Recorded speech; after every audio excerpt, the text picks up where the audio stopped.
of individual well-being, where fundamental questions of individual well-being, social justice, ethics, and institutions could be examined with both analytical rigor and moral seriousness.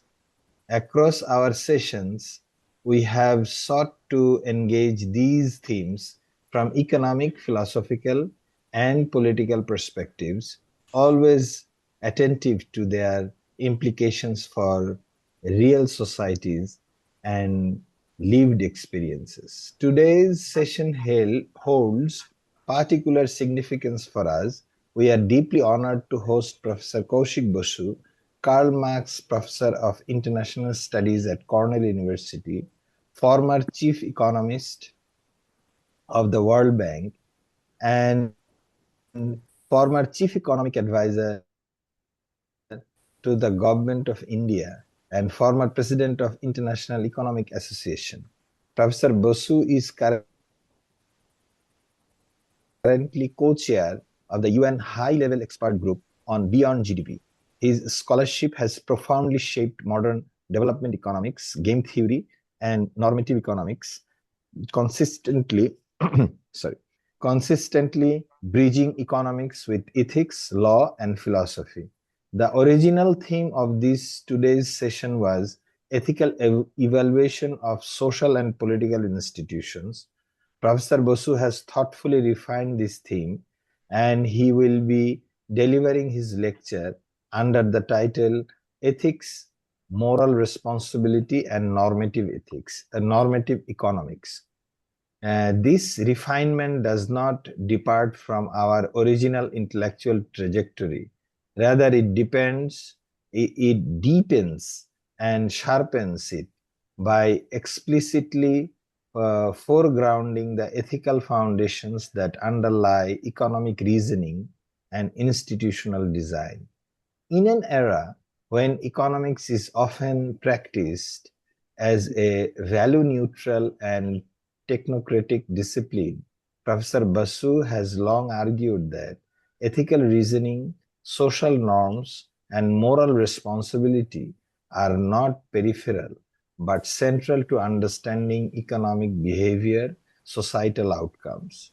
In today's lecture, he will draw on simple yet illuminating examples from game theory, everyday life to explore how norms sustain or undermine economic systems and to reflect on paradoxes of individual and collective moral responsibility. For students, scholars, and practitioners alike, this promises to be a rare and valuable opportunity to engage with unresolved questions at the intersection of economics and philosophy, and to reconsider how responsibility ought to be understood, not only individually, but socially and institutionally. Before inviting Professor Basu to begin, let me express our heartfelt gratitude to him for his generosity, sharing his time and insights with us, especially while traveling. I would also like to thank all our participants, friends, colleagues, and students whose sustained engagement continues to make the IWSW Study Circle a vibrant intellectual community. Without further ado, it is my great honor to invite Professor Kaushik Basu to deliver his lecture today. Thank you very much. Thank you very much. Ahmed Roni, Professor Pattanaik, I can see many other people on the screen. There are others I know whom I can't see, but I can read. First of all, let me just tell you, Roni, this initiative is just so very important because I feel most people don't realize that in the long run, so much of a society's progress depends on soft power, the soft power of knowledge, investigation, that we don't do enough. And that sitting in Dhaka, you're taking this initiative, which is a global initiative, is absolutely remarkable. So it's with great pleasure I join this. Thank you very much. I can also see Maurice Sals, Prasanta Pattanaik, Kishore Khanal, a couple of others here joining. Thank you very much. What I Dr. thought, Rizwan Islam also joined. Rizwan is here. Okay. I don't see Rizwan. Oh, lovely. And I've just received Rizwan's paper as well. Okay, that's in hand. Thank you. What I thought I will do, pretty much in the spirit of the original title that you gave, take on some matters of ethics and normative economics in mainstream economics and raise some open-ended questions. It's all related to work that I've been doing over the last 4 or 5 years. And let me tell you that I'm actually right now writing a slim little monograph, a book based on these kinds of topics. So for me, this is perfectly timed, and your comments will be very, very useful for me. But it's an informal talk. I will take little examples from real life, little examples using game theoretic, almost artificial little constructs to explain problems. And I'm aiming for roughly 40 minutes of talking. Is that all right? I don't want to overstrain you all. Yeah. Okay. So let me begin by pointing out, as we all know, most of mainstream economics is written virtually ignoring the role of norms, role of morals, ethics. They seem to have no role. As long as individuals are going about maximizing their own self-interest properly, it seems that we will have optimality. This is the invisible hand of Adam Smith. Widely misunderstood. I think the invisible hand was a very, very powerful idea, but has been widely misunderstood. I'm going to get into this a little bit, but let me begin. A large part of my talk is pegged around what I often describe as the least known paper of Ken Arrow's. Kenneth Arrow, in 1978, wrote a short article for Dissent magazine. The article is called A Cautious Case for Socialism. I'll give you a 5-minute gist of that argument, but before that, let me back up. Take the invisible hand of the market, Adam Smith's great discovery. What does it say? It is that if every individual goes about their life looking after their own interests, making their own profit, maximizing their own utility, society will reach optimality, Pareto optimality. Arrow, that was the conjecture of Adam Smith. The word Pareto, of course, comes later. That remained a conjecture. Smith laid out some of the arguments in his book. What, by the way, many people don't realize, Adam Smith never realized that that would become the most important lesson from his book. People would forget other things and talk of the invisible hand. We know that Smith did not think of that as central, because in the index to the book that he prepared, I'm sorry,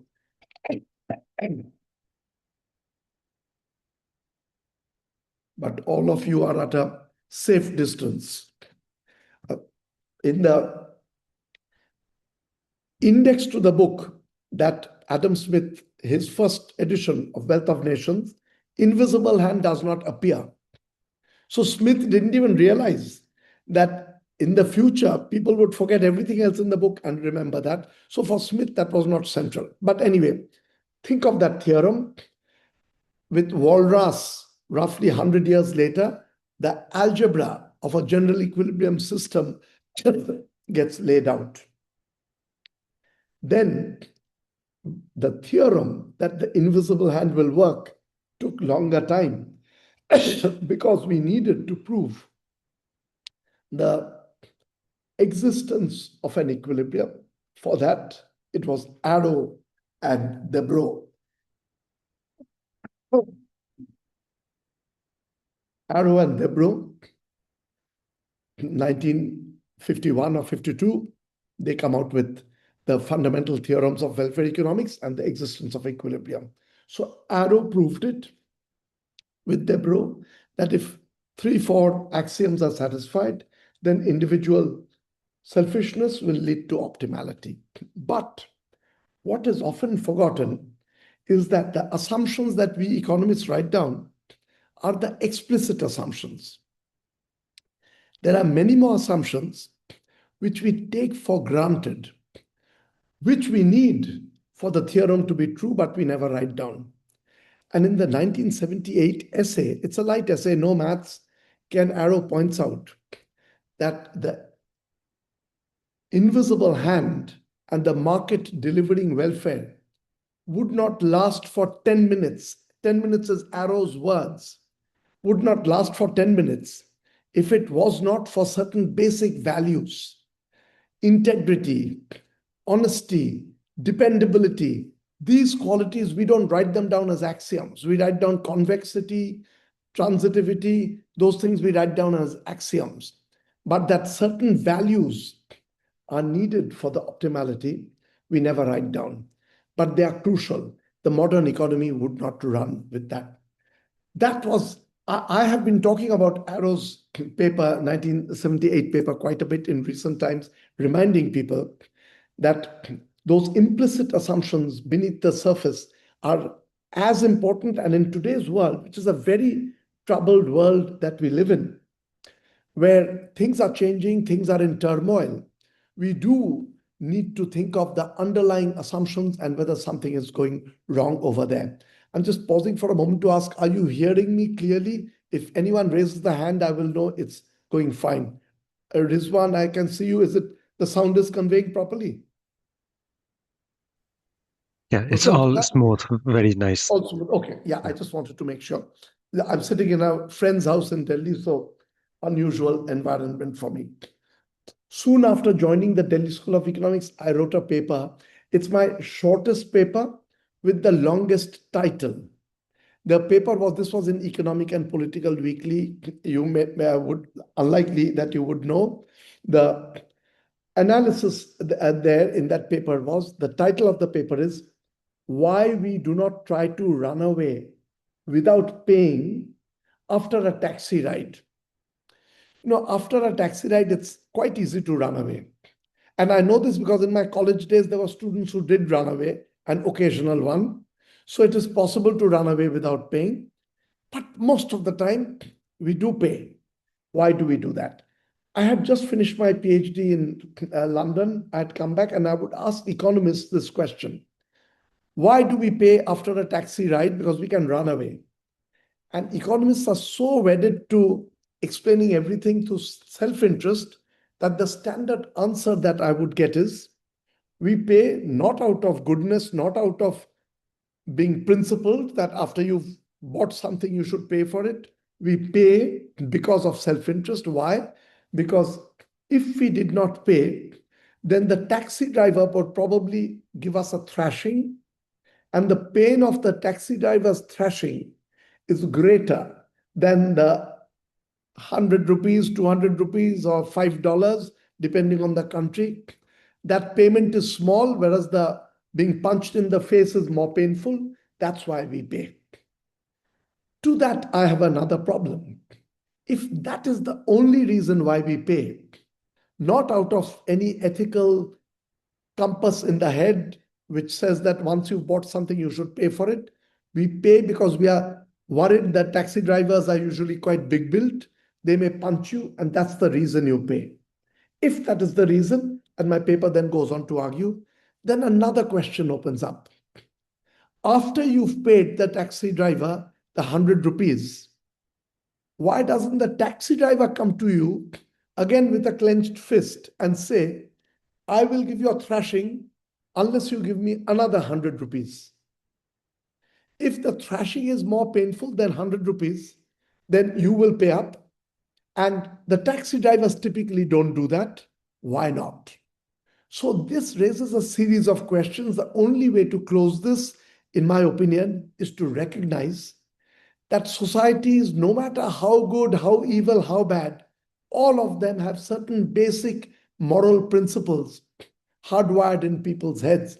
These principles can differ, can change, and that can lead to trouble and problems. I'm going to talk about some of these things. But we have to recognize that a certain amount of these principles are crucial and always there in our heads. I'm thinking of the order in which I want to take you through this. Let me give you, I'm assuming that there are some students here. I can see a list of names, can't read so quickly. So I want to give you a few open-ended problems. I'm going to start with a little bit of game theory introduction, and I won't use the standard prisoner's dilemma. I'm going to use the game that I had developed, so you men are unlikely to know the game. So that will be an intro. Prisoner's dilemma, everyone knows. But this is a game which highlights the disconnect between individual intention and the outcome. This game, I had called it the Traveler's Dilemma, and I had published it in American Economic Review many years ago. Let me just tell you, the game is an introduction to game theory, and it's a reminder of how individual motivation and outcome can go in totally different directions. This game is built on the following story. Two individuals, they don't know each other. They went to a remote Pacific island. They bought some antiques there, and they've come back. When they come back, let us say they are New Yorkers, they've come back to New York airport. They find that antique, both of them bought, a simple village craft, antique is not the right word, has been spoilt by the airline. So they go to the airline manager in the airport and tells the airline that you have to pay us some compensation, money for the loss of this good. The airline manager says, I'm happy to pay you, but I have no idea what the value of this good is. So I will pay you in this manner. It looks like a small thing, not that expensive. I'm assuming it is somewhere between $2 and $100. So two of you sit down, don't talk to each other, write down a number, an integer, any integer from 2 to 100. That's supposed to be the price of the good. Both of you write down an integer. I will take that, open up, and this is how I'm going to compensate you. If both of you have written the same number, I will give you that in dollars.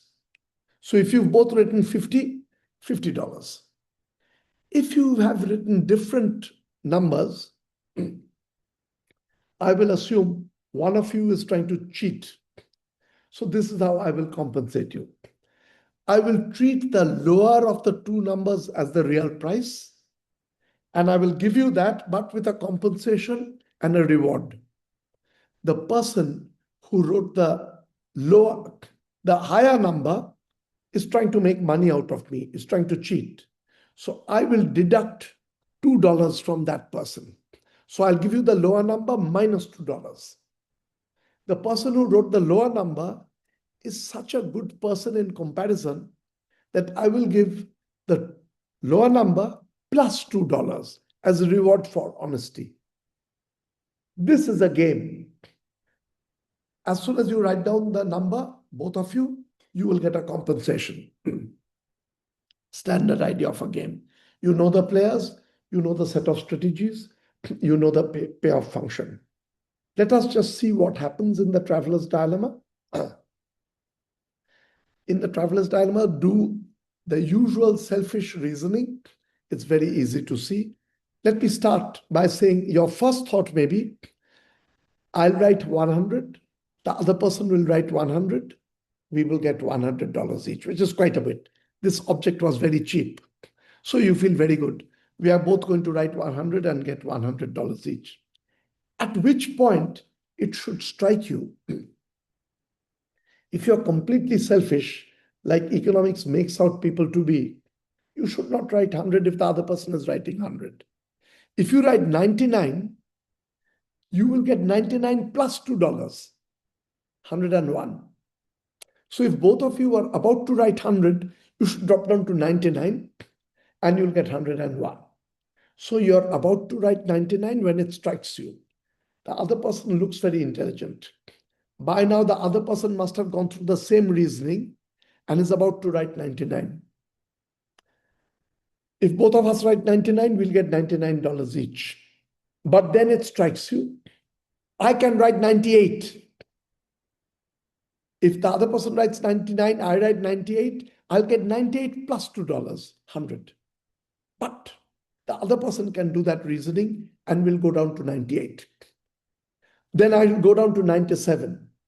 And it is not difficult to see by backward induction, the only rational way to play this game is for both of you to write 2 and get $2 each.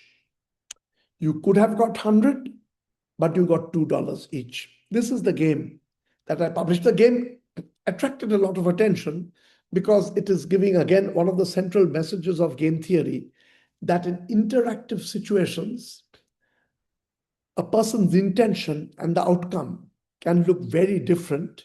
And I'm elaborating on this a little bit because I'm going to soon present to you something about moral responsibility, for which I'll need a bit of PowerPoint, which I'll get into in a moment. But let me just clarify then on the traveler's dilemma. By the way, I'll leave you, in case there are students, I want to leave you with a few open questions on this. The traveler's dilemma has been analyzed a lot. There have been laboratory tests that have been done. Ariel Rubinstein did a whole lot of tests and published a paper on this. One of my colleagues, who's a computer scientist, very well-known computer scientist, Joe Halpern, has written that people are typically not maximizers of payoff. They are regret minimizers. This is the idea of Savage's original conception, that people hate regret. If you model the traveler's dilemma not with payoff maximization, but with regret minimization, the outcome looks very, very different. However, what no one has managed to explain, and that was the reason I wrote the paper, I also don't quite know how to formalize, is my own view that there are situations in life where it is rational to be irrational. In the traveler's dilemma, if I could signal to the other player that I'm irrational, and the other player signals to me, the other player is irrational, we could probably get a lot of money. Both of us would write 99, 98, get something like $99, $98. No questions about rationality. Being irrational helps us to get more. For instance, before playing this game, I could get up and tear up a $2 note in front of the other player to make it clear to the other player that I'm irrational. I'm throwing away money. And that's because I want to make more money. Modeling irrationality as a form of meta-rationality. There are occasions in life where it's worthwhile in your self-interest to be irrational. Is very difficult to formalize. So I leave that as an open question. What I want to go into now is straight into completely moral questions, but I will use these kinds of models a little bit. This is to do with moral responsibility. A question which in today's world is very engaging for me, because today's world is full of blaming whole groups for bad behavior. Something happens, there is war or conflict, we say that that group is a group of evil people. That group will say you are a group of evil people causing this. Group attribution is very, very common. And my own view is very often we are wrong, because a group of people can behave in an obnoxious way where the individuals do not want that to happen. Just like we have the invisible hand leading to optimality, we can have the invisible hand leading good individuals to behave badly when they are in a collectivity. This has been troubling me for some time, and I've got two papers in the last 2-3 years, one in the philosophy journal Synthes and one in Economics and Philosophy. It's a very, very simple problem. I'll tell you what that is, but let me pose the problem with a paper of a philosopher, Joel Feinberg. Joel Feinberg's paper in Journal of Philosophy, 1968, and another paper in Mind, the philosophy journal Mind, by Matthew Braham and Van Hess in 2012, Mind. These papers are raising the following question. When does an individual who belongs to a group, when there is a bad outcome, the responsibility, when does it carry the moral responsibility, the ethical responsibility, when does it carry over to the individual? Let me take the example of Joel Feinberg's first, and then I'll modify that a little bit. Feinberg took the following example. Suppose on a beach, there are 1,000 people who are sunbathing on a beach. All of them are swimmers. When suddenly one person starts drowning and drowns and dies. The 1,000 people keep lying on the beach. No one gets up to save. Each one thinking there are so many people, someone will get up. And the person drowns. Whose responsibility is it? Are all these 1,000 people accountable to be blamed? And it's a philosophy paper, lots of pros and cons. And indeed, there are questions. If instead of 1,000, there was one person, we would all blame that person. Look, you are sitting there, one person drowned, you could have jumped at almost no cost to save that. If there are 10 people, little less, 1,000, little less. If there are 1,000,000 people, do you blame everyone in the million? Say each one of you is responsible. There are questions over there, and apparently under British law, you would not be punished. If it's a group of people where each one could have saved but no one does it, no one gets punished. So there are legal questions of tort as well. My own reaction to this example is, I would hold each one of you responsible. I'm not raising a legal matter because any one of you could have got up and saved this person. So let me now modify the example a little bit more. This is moving away from Feinberg now. Suppose there are 1,000 people lying on the beach, or let me make it a bit less, fewer. 10 people lying on the beach, sunbathing, when one person begins to drown. And the technology of saving someone is such that if all 10 choose to save, they will be able to save. But any less than 10 will not be able to save. You can pose this as a game theory problem. Each of these 10 persons has to quickly decide, should I get up to save or not? If all 10 get up, the person is saved. Any less than 10, the person drowns. Do these 10 people have moral responsibility? Here it's a bit more intricate. That here, on my own, I could not have done anything. My getting up would not have done it if others did not get up. But we could have collectively have done something. So I would say here, the moral responsibility is weaker than in the case of Joel Feinberg, where everyone, each one could have independently have saved the person. So it's a weak moral responsibility. You can begin to create categories. Professor Pattanaik is here, who's master at this. I've already started playing with this game where do it a bit formally, write down a game, and then say that certain outcomes of this game, what we choose individually, let us say 1, 2, 3, 4, 5, 6, and me 7, I can see 7 faces here. 7 of us are playing a game. Depending on the actions we choose, that's the outcome of the game. Let us say that a subset of all the outcomes, which is basically the Cartesian product of all our actions available to each one of us, a subset of this Cartesian product consists of what we describe as bad outcomes, morally bad outcomes. So we are all choosing actions. Given our choice of actions, a subset of these outcomes have a bad effect, let us say, on poor people or future generations.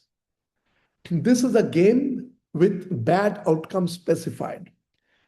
Once we do this, we can develop the grammar of full moral responsibility. If I can avoid a bad outcome fully through my action, if I do X, it'll be good. If I do Y, it'll be bad. Then it's fully my responsibility. It can be fully several people's responsibility. If a collectivity of us has to do something, then partial responsibility. It's possible to go and create a taxonomy of responsibilities. Graham and Van Hess, they do a little bit, but I think a lot of it still remains to be done. What I want to show you, this problem was troubling me, and we see this all the time in America. Anything goes wrong, Democrats will say that, these Republicans are horrible people. Anything goes wrong, the Republicans will say these Democrats are horrible people. It's a group attribution when something goes wrong. I feel it's very dangerous doing this group attribution so easily, so quickly, holding a whole group responsible. We need to dissect the meaning of responsibility. While I was thinking of these problems, this was just 5 years ago, just after COVID, Cornell's philosophy department gave me a very casual invitation to go and speak to them, brown bag conversation. And while I was trying to speak to them, I developed a simple example to show the conflict between the morality of individuals and the collective behavior of individuals. I want to show this to you with a bit of a PowerPoint illustration. So if I have been made a host, I will try to upload my PowerPoint. And if I fail, Ronnie, I will have to take your help, or whoever is good at this. Let me try to upload share. Okay.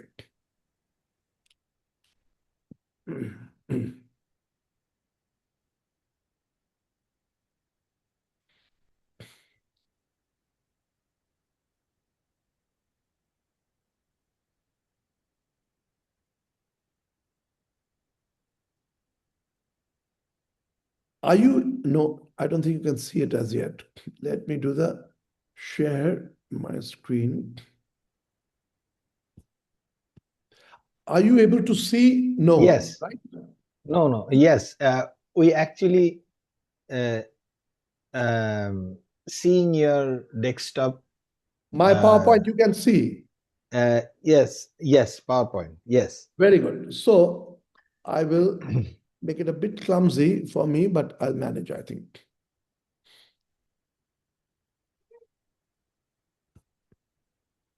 One second.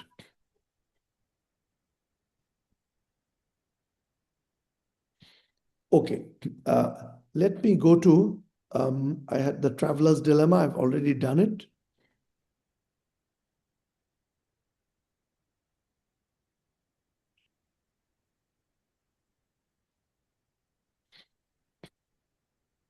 Yeah.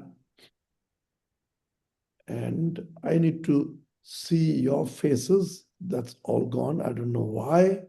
Let me. Okay. Can you still see the PowerPoint? Yes. Okay. So I'm now managing. You're probably seeing many other things on my screen, but doesn't matter if you can see the PowerPoint. Here is a game where there's one player choosing between the rows A, B, and C, and another player choosing the columns A, B, and C. Can you see that? Yes. And the payoffs, let me just explain, are what player 1 gets and what player 2 gets. The left-hand number is the number of dollars player 1 earns. Right-hand number is the number of dollars player 2 earns. This is the paper published in Economics and Philosophy 2 years ago. Now take a good look at this, and I'm going to describe an equilibrium. Equilibrium is a choice of action on my part and the other player's part such that given our choices, no one can individually do better. Basically, I'm using Nash equilibrium as a concept. So once both of us have chosen, no one can do better. If you look at these payoffs, let us suppose both of us choose A. We are going to get $102 each. Can you see this will not be an equilibrium?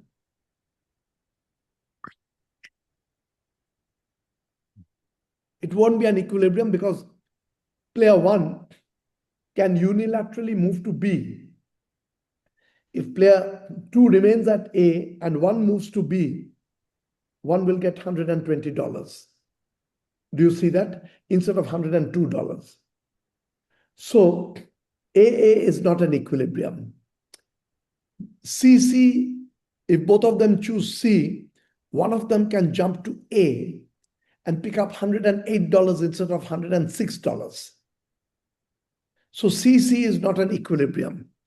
You can go through every outcome, you'll find only one equilibrium. Can you see that? BB. Yes. If both of you choose B, anyone who deviates will do worse. You'll either get $80 or $102 if you deviate, go up or down. So if both of you choose B, you're in an equilibrium. That's the only equilibrium. That's the only Nash equilibrium. And I, of course, created the game, so deliberately, the Nash equilibrium is unique. It's a strict Nash equilibrium. Both players are getting $104 each. Now, a good Samaritan comes and says that, look, you people, you two are playing this game very good. You are both quite rich. $100 is a lot of money. Even $80 is a lot of money. You're playing a game where you'll get anywhere from $100 to $120. Lot of payoff.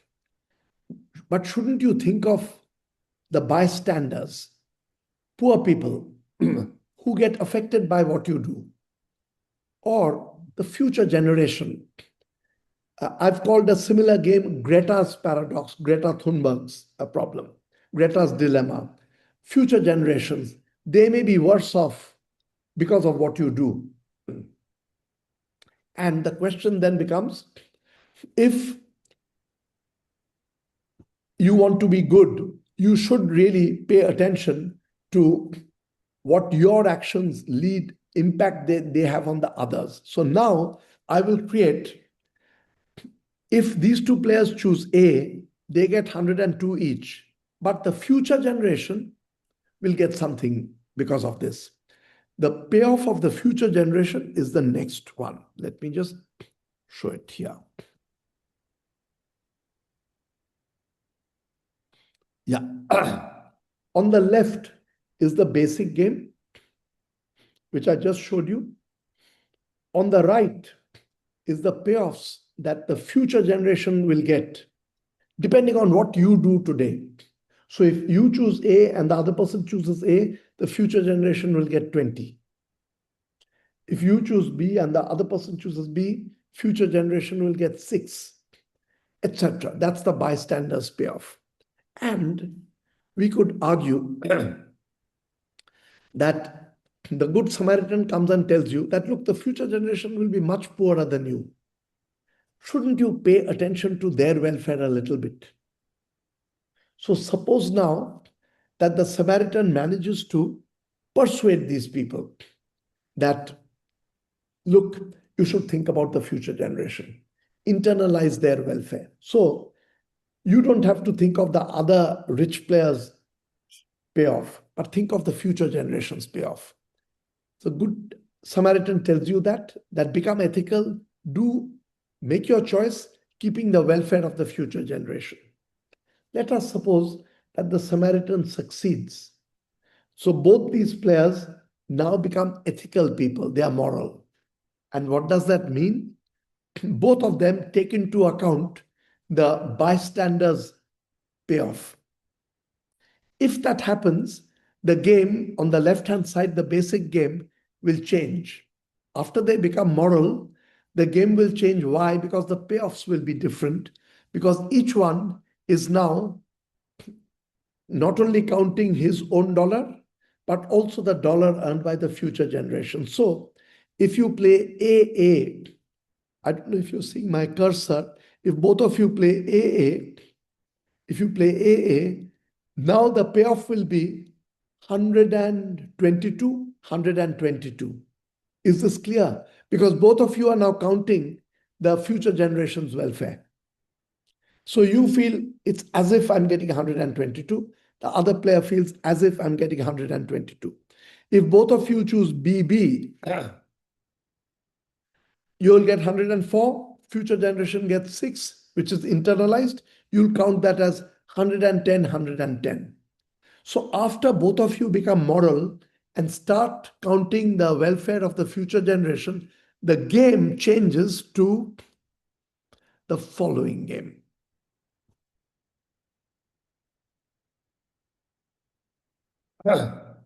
This game is the same as the previous game, but each person is now counting the welfare of the future generation that will be much poorer. So we've now got a new game where each person is taking into account the future generation's welfare, and they begin to play this game. Can you see what the equilibrium will be? Where no one will want to change. Nothing you can do better. It's not hard to see that the equilibrium here is CC. Just check it out. If both of you are playing B like before, that won't be an equilibrium. Now you will say, well, I'll go to C, mainly because the other bystander does much better. I'm an ethical person, I won't play BB. So you look around, only one place you can stabilize, which is CC, which means after you become moral,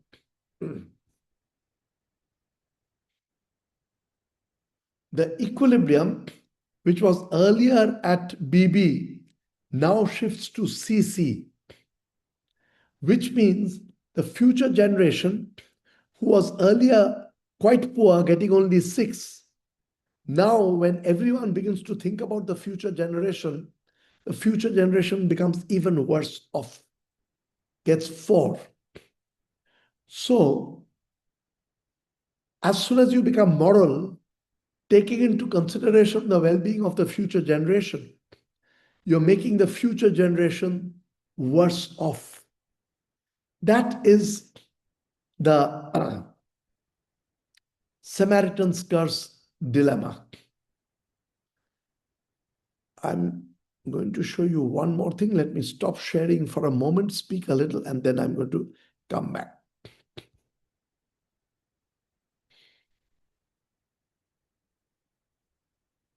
I don't know if I stopped sharing. Did it stop sharing? No, it's still showing, sir. Okay.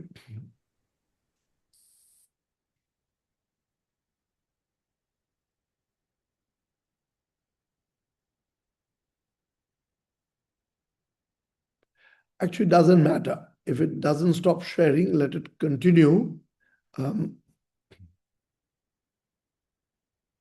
Yeah, it can continue, and I'll bring that back because I'll need it once more later on.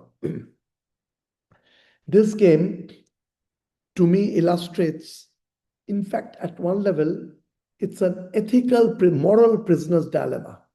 That prisoner's dilemma is when individuals are selfish, they hurt their self-interest. This game shows when individuals are ethical, the collective behavior of the group becomes unethical. I actually have no difficulty in seeing this because when I look around the world, I do see group behaviors which can be obnoxious, but the individuals are not obnoxious people at all. It is something to do with the game, with the strategic environment in which they are playing, that individual motivations flare up into immoral behavior when individuals are not immoral. What do you do about that is the big question. And my paper, the 2 papers that I referred to, I discussed these issues as to what should we do. And I don't really have a clear answer to that. But here is what I have been thinking about a little bit, and I want to air that with you. Having rules of behavior So just consequentialism is not good enough. You need certain rules of behavior that I will not do this, just wrong. Others have basically deontological ethics.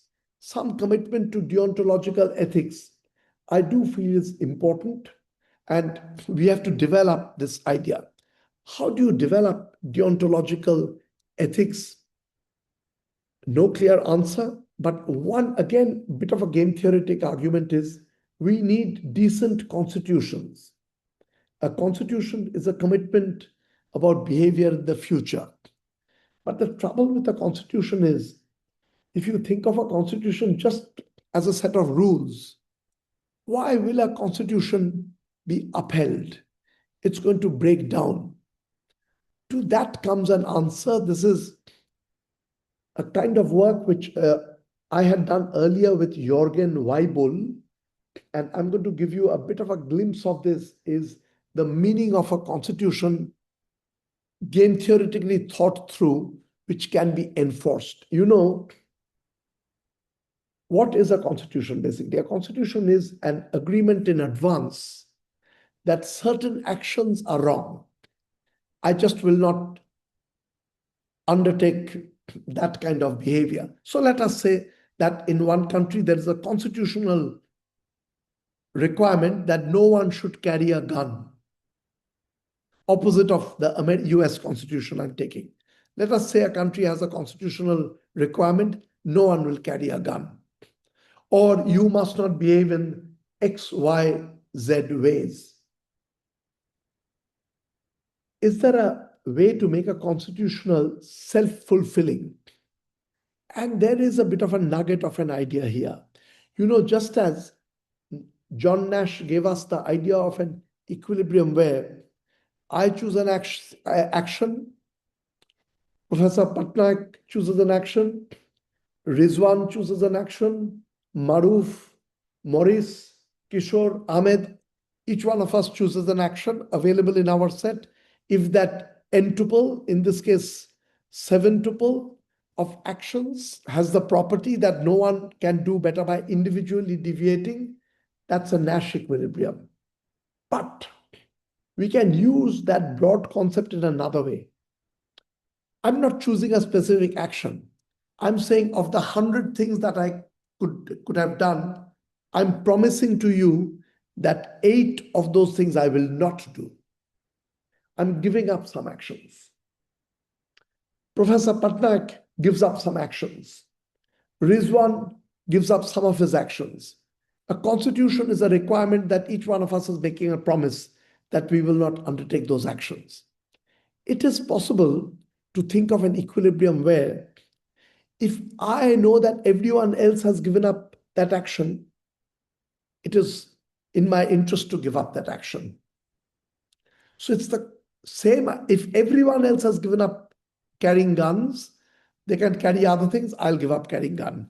So the notion of a Nash equilibrium can be carried over to not choosing an action, but giving up actions. And I want to just illustrate this to you. Are you still seeing my screen? Are you still seeing it? Yes. Okay, yes. good. So let me just take you to this and then just open questions. Yeah. I have a few other things on PowerPoint, but I will not bother you with that, bore you with that. Yeah. So here is a game where player 1 chooses for A, B, and C. Player 2 chooses between A, B, and C. It's interesting to see that if player 1 makes a commitment, I will never choose A. And player 2 makes a commitment, I will never choose A. They are giving up the choice of A. So basically, player 1 is saying, all my life, I'll choose between B and C. And player 2 says, all my life, I will choose only between B and C. Take a look at this payoff matrix and it'll be clear that it is not in anyone's, if the other person is sticking to this rule, it is not in your interest to break this rule. So the rule that I will never carry guns, that is action A, I'm giving up. And person 2 saying, I will never carry guns, action A, I'm giving up. That giving up is self-fulfilling. So a constitution has to be drafted, keeping in mind that you want to create a system where all the actions that you're debarring people from undertaking, if all of them follow that, then that becomes an equilibrium. Then you don't need any further policing or the rule of law. It gets automatically enforced.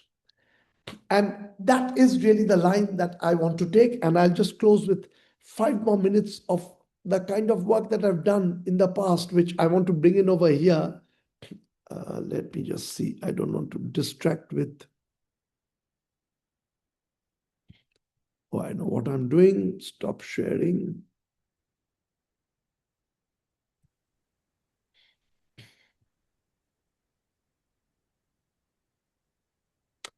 Okay, for whatever be the reason, I'm not being able to do that. So I'll just bring your thing on top.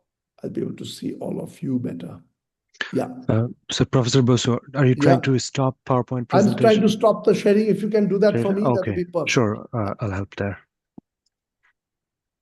There you go. Yeah, okay. I want to just close by bringing in a bit of a discussion of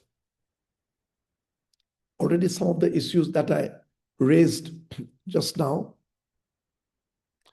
You know, say 1 second, don't say, yeah. We try to, usually the mistake that we make, we draft laws is let me give you the example of the mistake that we make, which has been of great concern to me, with the standard Chicago school view of law and economics. If you're driving from one city to another, Riverside to San Francisco, you're driving and you're thinking, how fast will I drive? You typically do a calculation. If I drive very fast, yes, I will reach sooner, but there's a risk of accident, etc. So I do these calculations and I decide I'm going to go at 80 kilometers per hour or whatever. I choose some speed. Now, if you want people to behave differently, go slower. What do? Gary Becker gave an easy explanation. Bring in a new law, which says that no one is allowed to drive above 60 kilometers per hour or 60 miles per hour. If you go faster than that, you'll be fined. So what does that do? Gary Becker's model says it changes the payoff of driving fast. Now, when you're driving fast, you have to think of the risk of accident and other things, plus the probability P that you will be caught and F that you will be asked to pay a fine. So your payoff changes of going at that speed. So what a new law does is it changes payoffs from certain actions. And if you can draft the law intelligently, you can make people behave better. They will not drive too fast. They will not hit another person because the law says if you do that, you'll be punished. All good, but there's one huge open problem in Gary Becker's agenda is it does not explain the behavior of the police. All individuals are supposed to be totally selfish, but it does not explain the police person's behavior. It's assumed that the policeman will automatically do what the law asks the police person will do. But we know that very often the police does not do that. Police also has self-interest. To explain human behavior properly and to create laws which are binding, you have to treat the police also as a rational agent, taking decisions. Once you do that, the economy consists of no pre-programmed players, as we consistently make a mistake. We have to think in terms of people who are thinking of their own interests. So there are two things you can do. One is create laws which takes into account the rationality of the police, the judge, the bureaucrat, the minister, everyone's rationality you think through, and then you think of drafting laws. The other thing also that you should do, this sounds like a moral preaching, but I think it's important, is to teach people that a minimal amount of ethics, rules of behavior should be hardwired in our brains. We need to have certain normative standards, certain moral rules. They should be a part of our thinking. Exactly how you do, which one will solve, not everything will solve the problem. The Samaritan's curse is an example. After people start thinking about the future generation, they may be worse off. But still having the moral intention is important. So the whole agenda opens up the question that we need the power of modern economics, but bringing in what Ken Arrow had talked about in his 1978 paper, that certain standards of ethics, certain standards of integrity, normative behavior are crucial. The little examples that I created, the game theoretic examples, are all ingredients pushing us to think along those lines. And let me just tell you, many of you are people I've known for a long time. I personally believe that economics is at a stage of great importance as a discipline because it's almost like the time of the Industrial Revolution. I know Rizwan has just written about that period, that one of the reasons that the world was saved, the Industrial Revolution had changed the nature of the economy. The world was saved because we also had profound thinkers who started understanding that modern economy. From Adam Smith, David Ricardo, Karl Marx, Leon Walras, people were contributing to that deep understanding. I really believe that economics is at a juncture today where our real world is messed up. Thanks to new technology, which is polarizing society, cracking up peace, the world is really in a very, very messy state.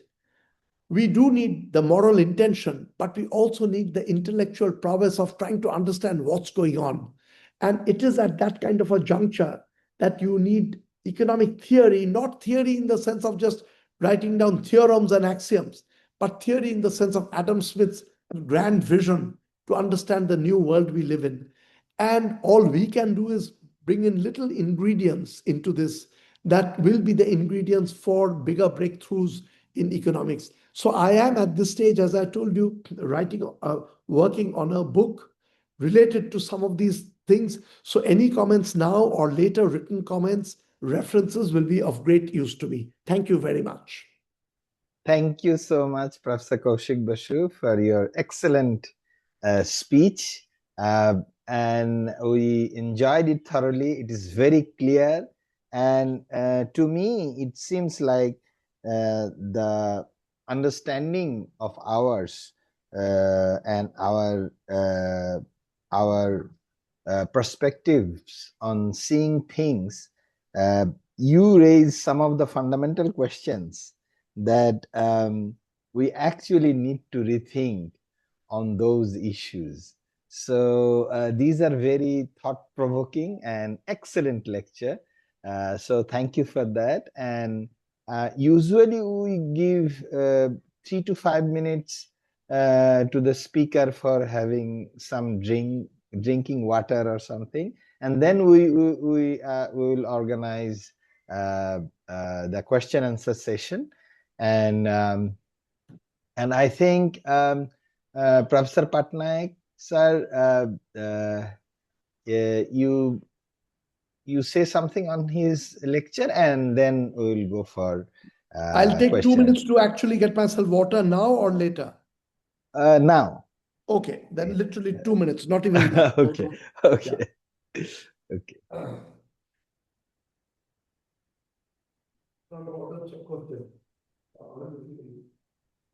So by this, Professor Pattanaik, we could make a queue of who are going to ask questions, who have questions. I think you could raise your hands, whoever have posed some questions or raised some issues or comments. And I think on Professor Professor Bosu's return, Professor Pattanaik, it would be excellent if you say a few comments on him, on his presentation. Sir, please, can you unmute? You are muted. Yeah. Yes. No.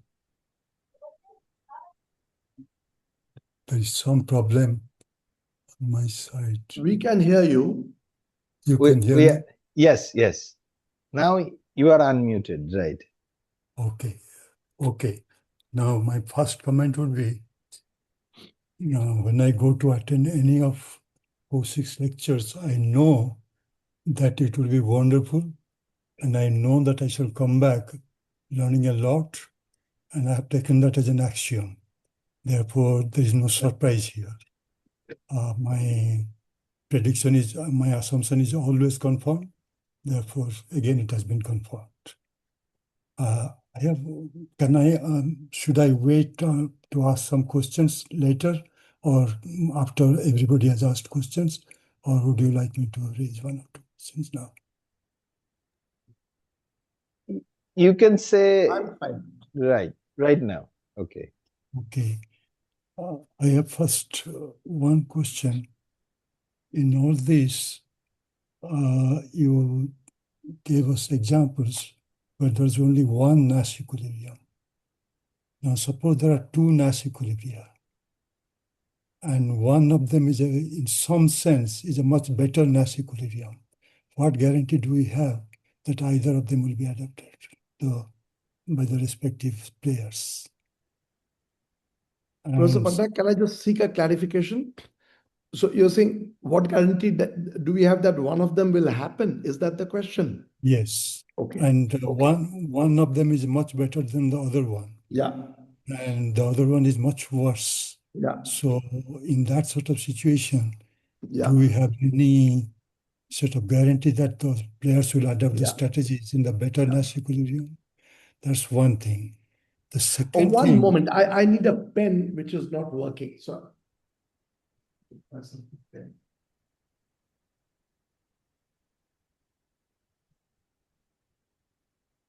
yes, I've got that. Yeah. Yeah. And the second thing that I have, this is a more general problem. I know that I would look very foolish to the game theorist, but some or other, I have discussed this earlier with several game theorists, including Bezalel Pelek and some others, and I'm still continuing lingering doubt. What is the intuition of Nash equilibrium? If the other person is using that strategy, this is best for me. I should not deviate from that. But what's the basis of this intuition? If I am in an equilibrium, some or other, then I would not shift. But I don't start with an equilibrium. I start with certain structure of strategies and outcomes. And I have my preference, etc. But the fact that if I am in equilibrium, I shall continue to be ever present in that equilibrium. How do I get to that equilibrium first? Once I raised the question with a game theorist, well-known game theorist, I won't mention his name for obvious reasons. He said, but look, we have experimented with even birds and spiders. Somehow they managed to reach the equilibrium. Now, if spiders can reach the equilibrium strategy arguing, then I would like to know how the spiders arrive at that equilibrium. Equilibrium is like that fairy tale. Once the prince and the princess get married, they continue forever to be happy. But how do we get to that equilibrium first? I have always this perpetual problem with the notion of game theoretic equilibrium. And I have not been ever satisfied about my worry. I will very happily take this on, because actually these are questions very close to my heart also. They do trouble me. But first of all, I'm combining those two. If there are two, let me take the first one. If there are two Nashes, I'm not at all clear why a particular one will happen, why there won't be a mismatch, etc. One reason in this paper, I deliberately created an example with one Nash, which is a Yes. strict Nash, is to stay away from exactly that question, which troubles me. But let me take your second one in. There, actually, the skepticism in your question, I fully share. I use Nash, though I will just now come. There are certain special cases of Nash which are very robust. But I use Nash only the way you use language, the way other people use language. I'm talking to game theorists, all are using Nash, and I use Nash. And indeed, this problem does trouble me. Why will you get there? There are two answers to that where you can justify. Not all Nashes, but some Nashes you can justify. But one of them, again, I'm not very sold on, but one I am. And let me just explain. Professor Pattanaik, are you familiar with the evolution and Nash equilibrium literature, that evolutionarily stable strategy, which was actually came out of the work of a biologist, John Maynard Smith, who developed the idea? There, your behavior of creatures is important because Maynard Smith assumes there are creatures who are pre-programmed to behave in certain ways.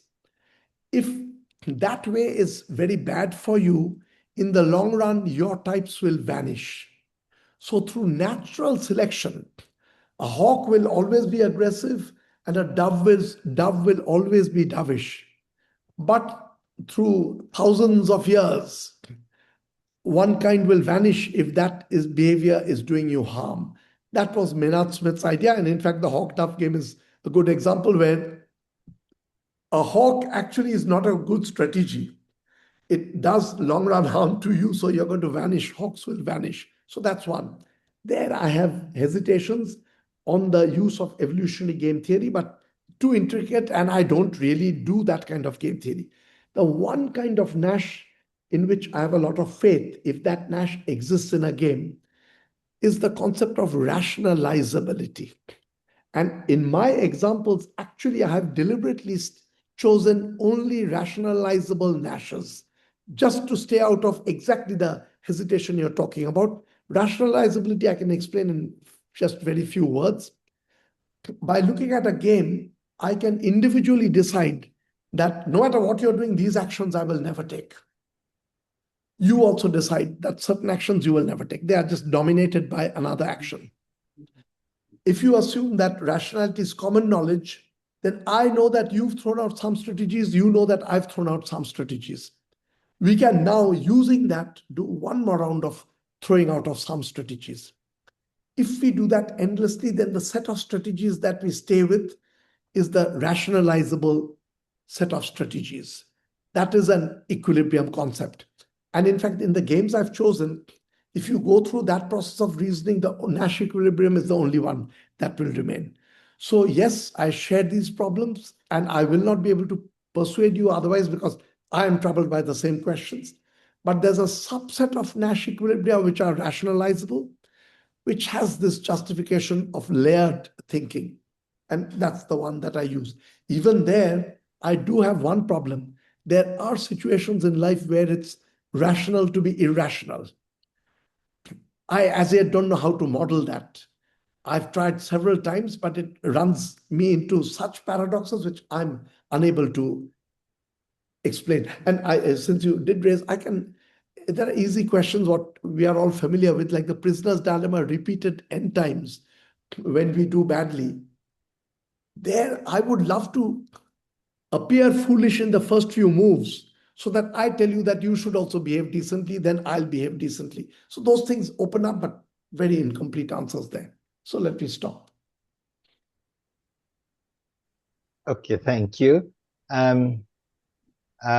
Yes, I know. I'm just going to invite Alex from Germany. He's going to admit himself in PhD as a student. So Alex is always vibrant and asks very fundamental questions. So Alex, go ahead. Alex, where in Germany? I'm curious. Freiburg. So I just finished at the University of Freiburg I'm hoping to do the PhD at Galway, University of Galway. So it's also been a few years since I did game theory, so I'm really sorry in advance if things are a little bit off. But my focus is more on the ethics side of it as well. And I think there are two things that kind of go to a conclusion. I just think on the constitution issue and the rules of behavior, so I think there are two things that jump out at me. The first is that presumably it's not just giving up actions, but also requiring you to actually do actions. Right? So if you're in a welfare state and redistribute taxes and stuff. And that seems in and of itself a normative claim, that this ought to be the type of constitution we have, where rather than give up these actions, we ought to do these. It leads sort of to the second element of the constitution, which is how you get to that, because you can imagine the sort of society that decides on a constitution that we would say is undesirable. And it's a matter of both the method by which you create that game or that constitution, and the outcome of that constitution. I'm not convinced that individuals are like, if they're part of an immoral group, they're not immoral, because there are lots of really moral people who in some other domain of their life, for example, do really terrible things. And so, okay, so then the second thing which relates is the examples about savings, in the case of swimming, and Good Samaritan laws. And again, there, I think the assumption is that you have these positive duties towards others. So you can example the opposite, right, where you're actually drowning the drowning child or something. And the same goes for the example of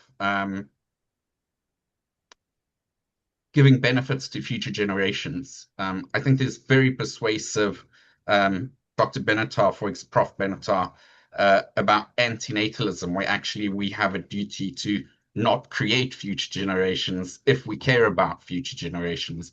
And in that case, our value is either 0, 0 or infinity, infinity. And so if you assume a different ethical standard, you're going to end up with a very, very different game. And so what both of these seem to keep telling me is that your normative assumptions changes the nature of the games and their outcomes, and they operate differently in different domains. And therefore, there needs to be some sort of, I don't know if you feel that there needs to be a meta-ethical kind of thing that embeds it. I know you rejected utilitarianism and kind of went into deontology. I think virtue ethics maybe fits what you're looking at. But how do you avoid those sorts of potential issues with the games without an overarching moral theory to guide you? Yeah, thank you very much. Okay, broadly, Alex, I agree with the spirit of the questions. One, I have disagreement. So let me start with the disagreement, and then when you say that the Constitution always also requires us to do something, to me, giving up on certain actions, rule saying you must not do those things, and a rule saying you must do this particular thing, that's a pure semantic matter. Because if the rule says that you should do X, I could have characterized that rule as you must reject everything other than X. So I could use language to go from one to the other. So when I say that Constitution takes the form of abandoning certain rules, that could include forcing you to do something, because I can say, barring that, everything else you have to get. So that's a disagreement. Everything else is in the spirit, I take it. Actually, anti-natalism, I have some sympathy. I caught myself in a dilemma, but I do have some sympathy that if really you know that you're bringing the future generation into a dreadful world, once a person has come in, it's wrong without question under all circumstances to take away life. But not to bring someone into existence can indeed be an ethical decision that I will not do that. And there are parents who actually take that line.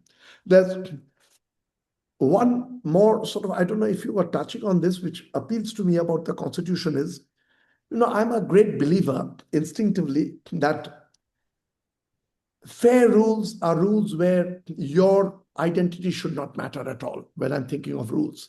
My race, my nationality, my religion, nothing should matter. Something is right or wrong, irrespective of who I am. That which is rolls is behind the veil of ignorance.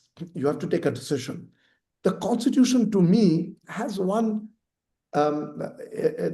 technically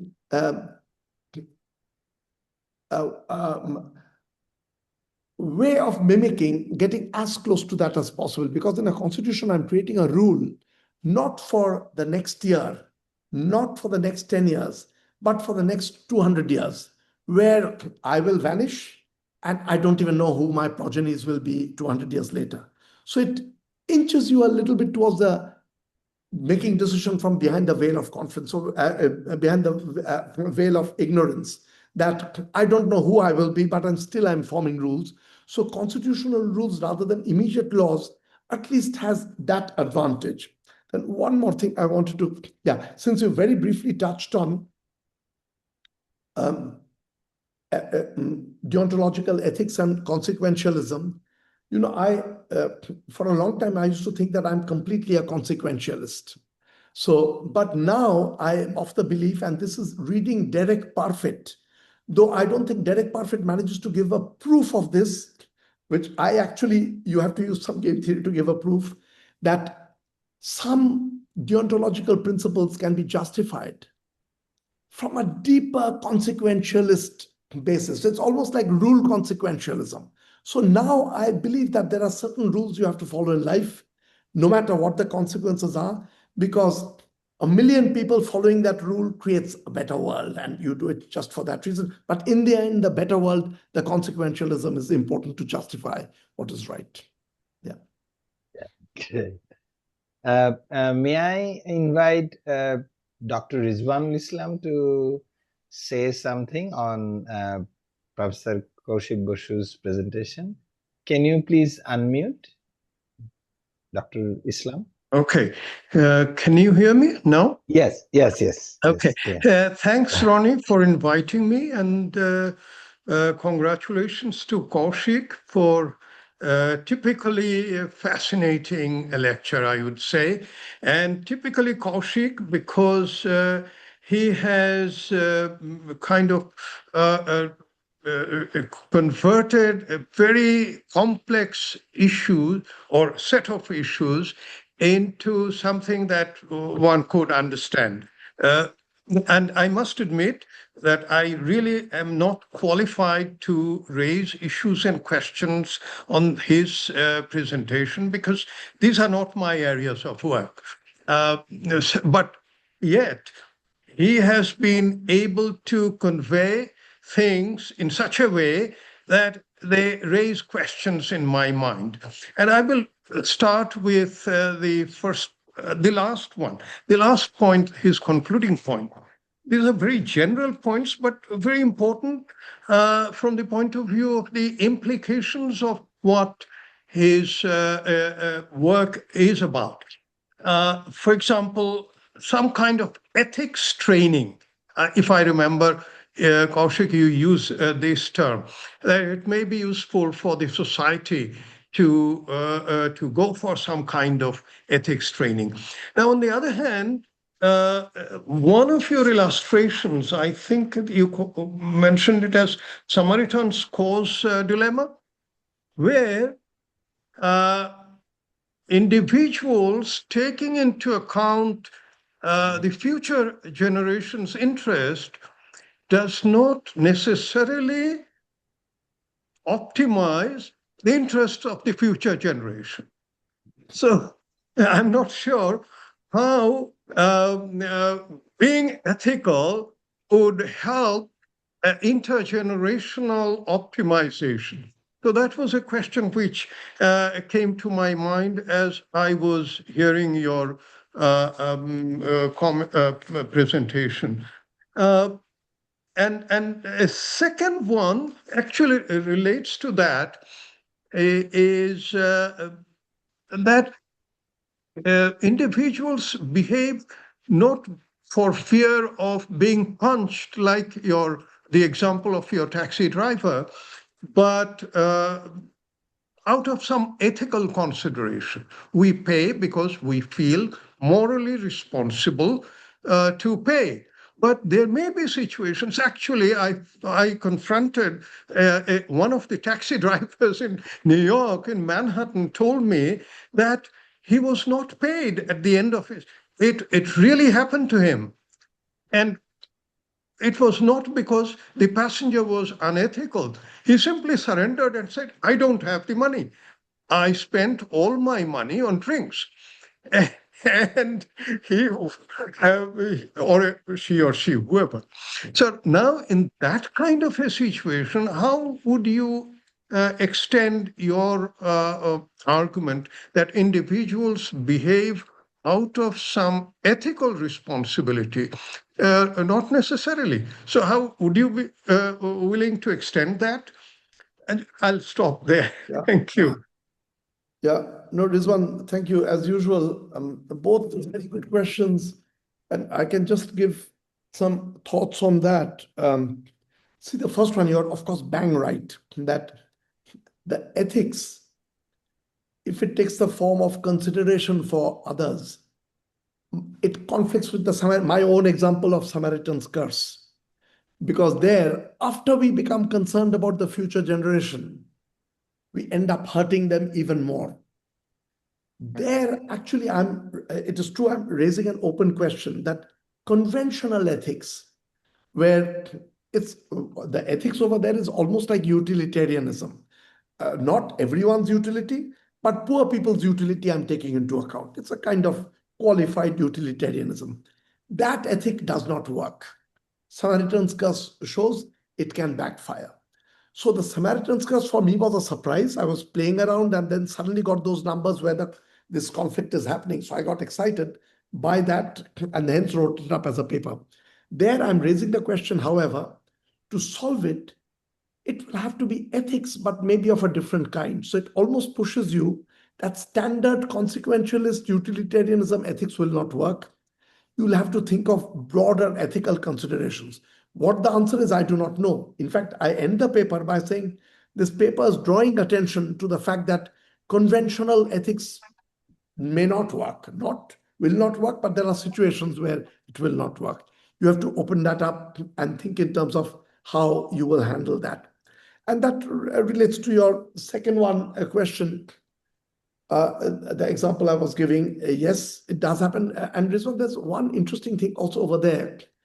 The second one is, of course, certain principles. After I've taken a taxi ride, I will pay. Here, the one more problem is different societies very often develop their internal norms.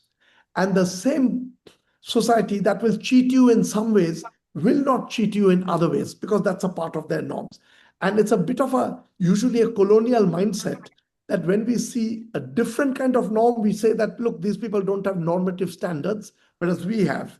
That's not the case. You have different kinds of normative standards.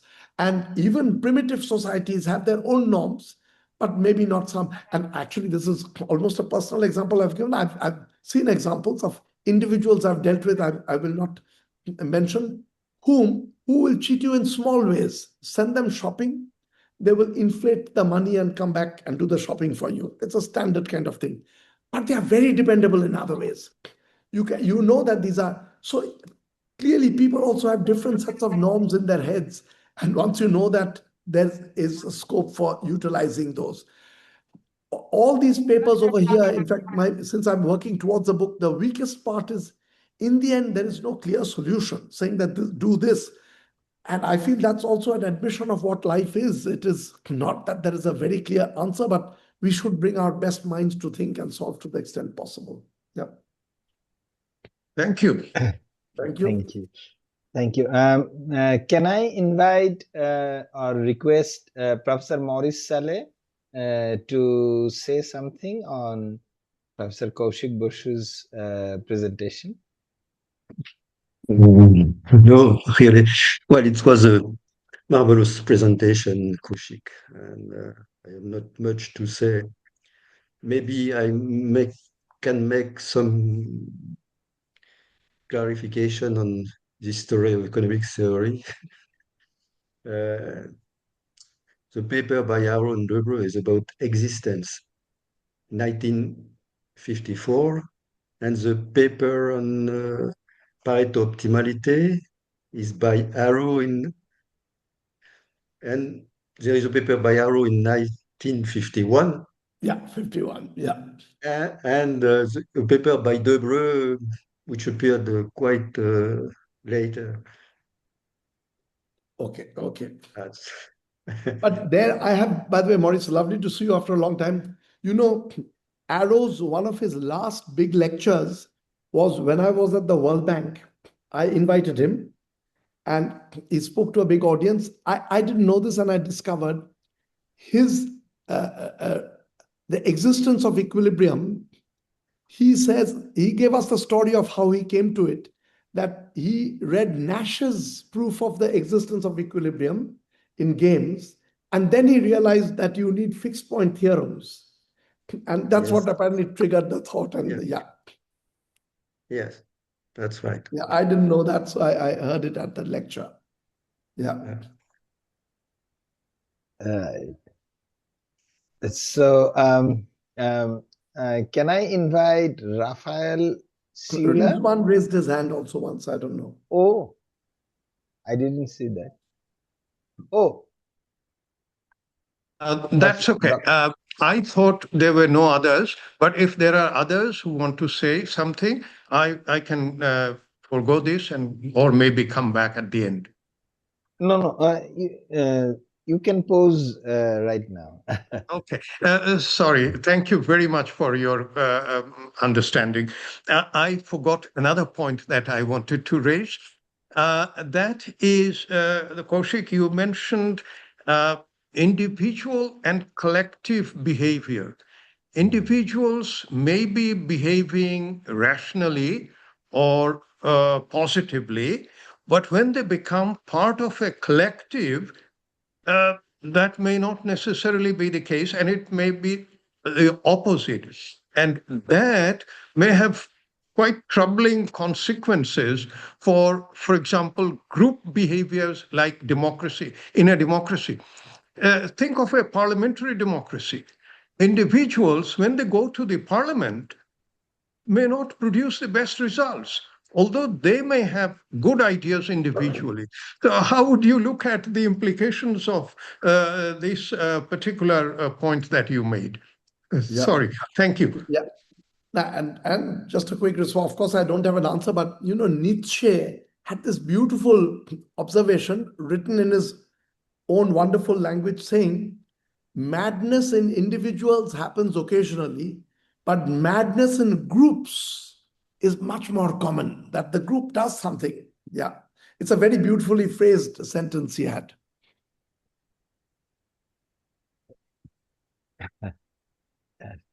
Thank you. May I invite Rafael Siula to say something on Professor Basu's presentation? Well, the lecture was it's been very interesting, and I don't have a question, but I can ask this. Probably will be out of sight or be sometimes I think Sen talks about menu dependent preferences, or it talks about preferences that takes into account like not culmination outcomes but comprehensive outcomes. Does all these things deal with your Samaritan's game in some sense? I missed the first part, it cut off. Can you just repeat actually once more? I think Sense talks about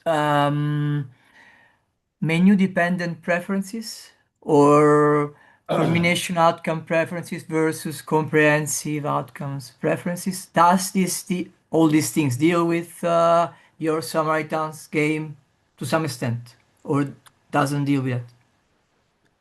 I don't think so, because there's one class of problems where the preference itself shifts by some markers, whether it is the menu. Once you have the whole set, that causes a shift. So there are some problems in behavior that arise when the preference shifts because of some markers. And the work I mentioned briefly, Joe Halpern's work, the computer scientist, is there are some situations, depending on the level of risk, where your preference from payoff maximization flips over to from payoff maximization, it flips over to an effort to minimize regret. But those are where preferences or utility functions are changing in response to some markers. The problem that I'm isolating, there's no change. There's exogenously given preference. The changes are exogenously stated preference, the morality which you now internalize, it changes. So no, I don't think it's the same kind that they were talking about where there's menu dependence. Thanks a lot. And then maybe last one is, does people, playing those games are like, they have like a rationality, you said, huh? They're using rationality in the sense, they're using rationality in the sense that they're using self-interest rationality, Yeah. right? When they take into account future generations, they are still using self-interest rationality. Yes. Is this true or no? Yes, but it's self-interest which has internalized Right. the future generations payoff. It's the way some parents will be concerned about the children. At one level, you can describe it as self-interest because it is so totally internalized the children's welfare. That's the way in which in this model, I handle the concern. Thank you. Thank you very much. Very clear. Thanks a lot. Okay. Thank you, Raphael. And then may I ask Pietro Ghirlanda to say something on Professor Basu's presentation? Hello. Yeah, thanks you so much, Professor, for this talk. I enjoyed it very much. My question was about institutional change and constitutional change. So I got that the general idea of the talk that when you make law, not only the standard law and economics counts, so transaction cost economics, but the important issue is about equilibrium and how moral values and social norms helps to shape those equilibria, and that constitution are going to be followed only if people share this mental frame, so have same moral norms in a way that helps to keep those equilibria. But what does it happen when you want to change law in a way? So in a way also push new mental frame in society and introduce new moral value in a way. See,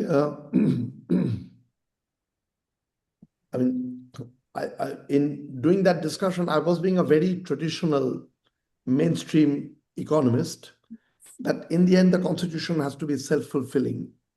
So you have to create rules which on your own you may not follow, but if everyone follows, then everyone will follow. Again, in the spirit of Nash. But what you're saying, mental frame, that was at the back of my mind, that a lot of human behavior is not just really these preferences, but it's an endogeneity of preference caused by discussion, training, teaching, we don't quite know how. But those implicit assumptions have to be taken in. And then again, the just good intention is not good enough. You have to bring in intellectual enterprise into that to create. But mental frame is, again, these implicit assumptions are so difficult to model. Historically, I think of always to me, the most stark example of how implicit assumptions are by, in fact, practitioners, in this case, economists. For us, our implicit assumptions are so built into the brain that we are not aware of it. The best example historically is Euclid doing geometry, made one assumption that didn't even strike Euclid, so never wrote that down as an axiom, that it's all being done on a flat surface. To Euclid, he wrote down all the axioms but didn't write that down, because what else can it be? It's a part of Euclid's brain. But we now know in the world that you can have geometry. In fact, on Earth, if you use Euclidean geometry on the Earth's surface, it'll all go wrong, because that one axiom is not being satisfied by the Earth. And it is interesting that some of these most original thoughts often come from people outside the discipline. One of the first persons who realized Euclid had made this mistake was Omar Khayyam, realized that Euclid had made a mistake. So, and then there's the German lawyer who realized that Euclid had made a mistake. So this mental frame that you touched on briefly, I want to understand, study, but I have to shake off my economist's hardwiring, and that may take some time. Thank you. Thank you. Thank you very May much. Thank you. May I invite Kishore Khanal from Nepal to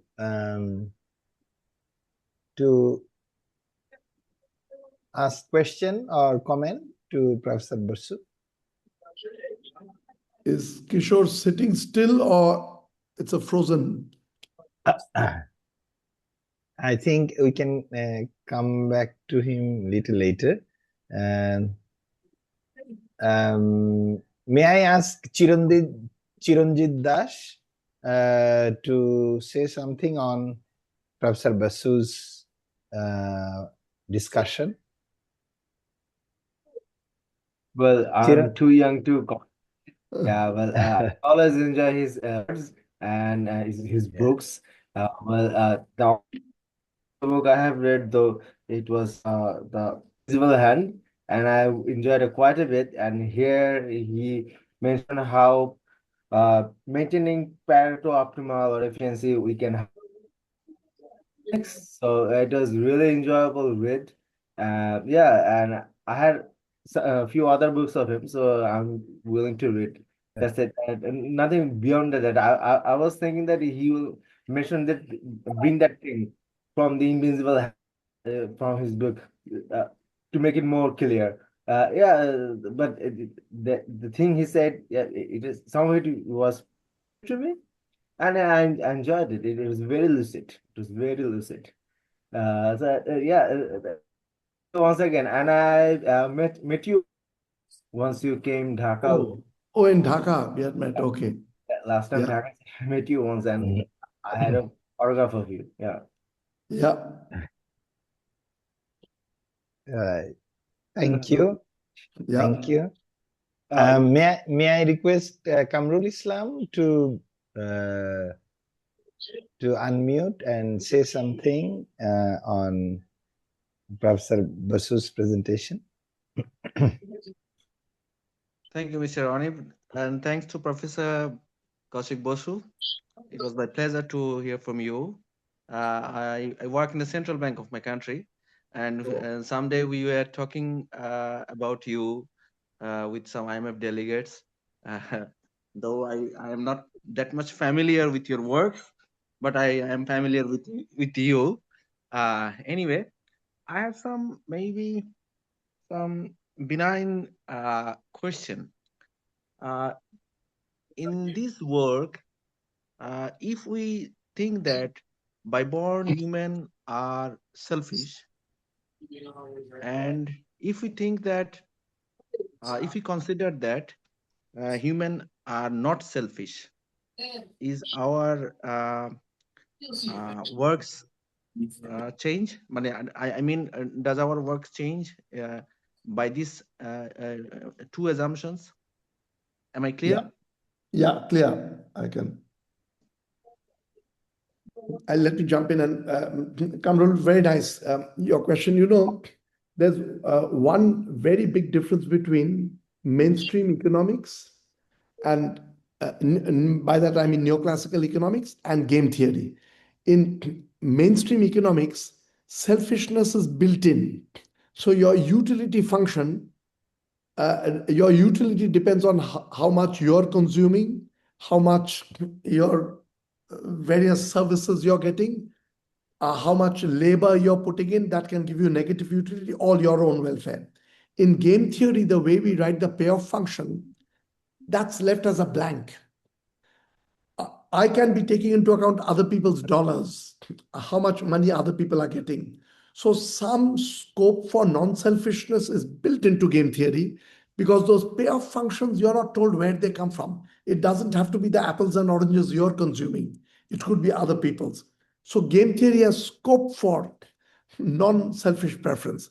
But of course, the meaning of selfishness and non-selfishness is not as obvious as many people make it out to be. We also know that in the early days, when economists, I've read these Cambridge economists discussing, many of them would fall into the tautological trap of defining everything as selfish. If you make this choice, it must be because it interests you. But once you make that a tautology, no matter what you do, you're being selfish because that's the way you've defined selfishness. But there are these differences between the game theoretic neoclassical approach and that's the risk of tautology which people do fall into, where the way they are defining selfish, every behavior is selfish because you've defined it that way. Yeah. Yeah. Right. So Pratik Badhan, my friend who works in Pratham Alo, we are very sorry that his institution, Pratham Alo, has been affected and vandalized. So, Pratik, may I request you to say something on Professor Basu's presentation? Well, actually, I couldn't join the program earlier. I just joined a couple 10 to 15 minutes ago. But as you have mentioned about the attack on my institution, I'd ask Professor Basu about the hard mentality of the mob and how they could be, the way they are incited to attack institutions like Pratham Alo Daily Star. How would you actually interpret this attitude of the mob in terms of Nietzsche's mob definition of mob, and how it is not, it is actually not that beneficial to the cause of progress or modernity. Am I clear, Professor Basu? Yes, and just that there's no easy answer. You know, mob behavior itself is a subject that a whole lot of scholars have written about. And I believe it's a very important subject. And a part of the spirit of my talk, the early part you may have missed, was saying that if we treat the mob too much as each one of them with the outcome in mind behaving. I know when mobs behave dreadfully, you don't want to do any dissection of that. But we need to understand it's almost like locusts attacking, that each locust has a little motive, but together it becomes a dangerous development. That's what the way mobs are. And how do you solve the problem of mobs? I do believe it is science. In the end, the way we study stars, we have to study individuals and understand the mechanics of this. And then you hope that it is reasonable people, good people. I do believe that just the value of goodness, using the intelligence, will try to develop rules for mobs. But this is the dreadful thing that happens all over. And of course, Bangladesh has been hitting the newspapers this morning. I wrote to Ahmed saying, Roni, that I'm saying, I don't know, Roni, what do you want to do? Just for you people, if it's too troubled, because we are just reading in newspapers. But that is it. The mob behaviors can be just dreadful. We've seen around the world, among the sanest people, among insane people, that happens very poorly understood. But I do believe it is almost like we study the flapping of a butterfly's wing causing a storm far away. The way we study natural phenomena, we have to study the way we study the behavior of bees. We need to study human beings in that spirit to understand that kind of behavior. But no answer right now. Right. So, if I don't know anyone, I left to. I'm taking 30 seconds to get a glass of water. Oh, sure. Yeah. So, anyone who wants to speak out? So you could unmute and ask the question to Professor Basu directly. May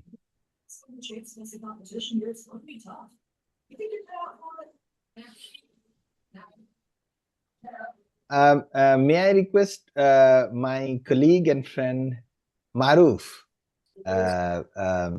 to say something on Professor Basu's excellent presentation. Absolutely. Ranibhai, thank you. Professor Basu, it was a privilege to be here today and listen to your very well articulated speech. I am not really an academician or a specialist in economics in any way, but I do have a question. Maybe it's not from an academic perspective, but from your own experience, since you worked with the government and some of the largest organizations in the world. So we're talking about game theory. We're talking about some other economic theories that is well studied and discussed and by the academicians. Now, how do governments or the decision makers, policymakers utilize this learning or understanding and that actually eventually shapes our daily lives? From your own experience, do you recall any, would you like to share some insights? Yeah. My personal experience, I can tell you a little bit, and then there are larger questions. One is, of course, when I was in India, I was working with the Indian Prime Minister at that time, Manmohan Singh. And that was a rather unusual experience, I have to say, because very trained mind and very open to suggestions. And so I have had discussions on topics where agreements or disagreements, very, very impressive talking to him because he was attentive and he's a person of great ethics also, which I like. At the same time, there were on policy, on corruption control, there are discussions, I've written about that, detailed discussion, where he disagreed with the suggestion I was making. But still, I have already written about this, so I can repeat. At the end of it, he said that even if I disagree, as an advisor, you have the right to bring this idea out onto the table so that people can. That's a very open-minded response to that. So that kind of personal experience I've had with policymakers. But it's difficult also. Economics is a very strange subject, which makes it very difficult because at one level, a lot of it is intuition. And an intelligent person can adopt many policies for which you don't need training. But parts of it are technical. Auction, designing an auction, which during my time in the government of India, finally government did, is almost like engineering. Auction design is done with the techniques of engineering. The trouble is because parts of it are intuitive, parts are technical, politicians very often think they can take care of the full problem. And I give the example that when you're designing an aeroplane, no politician will come and say, I will design the plane and fly it, because the whole thing is an engineering problem. But economics is part of it is designing an aeroplane, part of it is just guesswork and intuition. So it's very easy for the politician to say, I'll come and take over. But part of it is going to crash because it'll be so badly designed as a consequence. This really is a very, very strange problem. And since I worked 3 years in the Indian government and 4 years at the World Bank, and with a whole lot of politicians who are controversial politicians from around the world, I saw that. One of the things that does worry me a little, and in my book I'm working on this, is even authoritarian leaders can use strategies from game theory to do a better job. That's a very risky thing, but what do you do? Science is there for anyone to use. You have to think of rules to stop that. Thank you. Thank you so much. Thank you. Thank you over so to you. much. I think we are almost at time. Yes. Professor Pattanaik, would you say any comments on this question answer part? Or well, some of the questions are very probing questions, and from an intuitive point of view, very important questions. And I'm glad that Kaushik very patiently listened to all of us and answered our questions. Thank you. Thank you. With these words and with these very lively and very heartening conversation, I think that we come to today's session at close. So, we again thank you wholeheartedly, Professor Kaushik Basu, for his excellent presentation and thought-provoking issues that we'll really have to ponder on ethics in connection with economics and policy making for the institution. So, so thank you again. Thank you very much. Thank you, and take care. And let's close to today's session. Thank you. Be well, everyone. Bye bye. Thank you. Bye. Take care. Bye. Bye.